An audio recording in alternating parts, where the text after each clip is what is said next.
বাংলাদেশের অন্তর্বর্তী সরকারের প্রধান উপদেষ্টা বা সোজা কথায় বলতে গেলে সরকারের প্রধানমন্ত্রী হিসেবে উঠে এসেছে তার নাম। এহেন নোবেলজয়ী মোহাম্মদ ইউনূস ভারতীয় সংবাদমাধ্যমকে দেয়া সাক্ষাৎকারে হাসিনাকে স্বৈরশাসক আখ্যা দেন।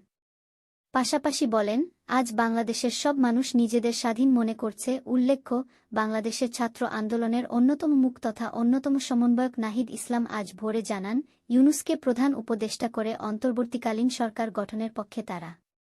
ইউনূসের সঙ্গে নাকি এই নিয়ে কথা হয়েছে আন্দোলনকারী ছাত্রদের।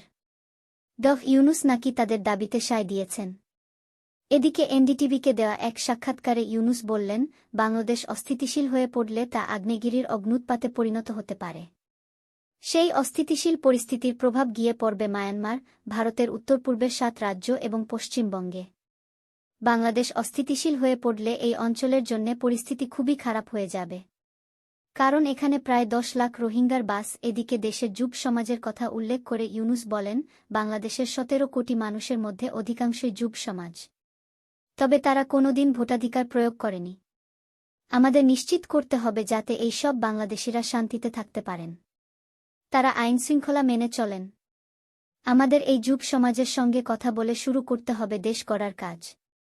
প্রসঙ্গত, গতকালই পদত্যাগ করে বাংলাদেশ ছেড়েন প্রধানমন্ত্রী শেখ হাসিনা। এই আবহে দেশটি আপাতত কোনো শাসকবিহীন অবস্থায় আছে। বর্তমানে সেখানে সব ক্ষমতা সেনার হাতে। এমনকি সেনা প্রধানই গতকাল হাসিনার পদত্যাগের কথা ঘোষণা করেন এবং অন্তর্বর্তী সরকার গঠনের কথা জানান। বিএনপি, জামাতসহ আওয়ামী লীগ বিরোধী সব রাজনৈতিক দলের সঙ্গেই সুন্দর আলোচনার কথাও জানান সেনাপ্রধান। পরে রাতে বৈষম্য বিরোধী ছাত্র আন্দোলনের সমন্বয়করা স্পষ্ট ভাষায় জানিয়ে দেয়, সেনা সমর্থিত কোনো সরকার তারা মানবে না। এমনকি রাষ্ট্রপতি শাসনও তারা মানবে না। তাহলে তারা কি চায়? সোমবার রাতে তারা জানিয়েছিল, পরবর্তী সরকারের রূপরেখা 24 ঘণ্টার মধ্যে প্রকাশ করা হবে। এই আবহে মঙ্গলবার ভোর হতে না হতেই নিজেদের দাবির কথা জানালেন আন্দোলনকারীরা।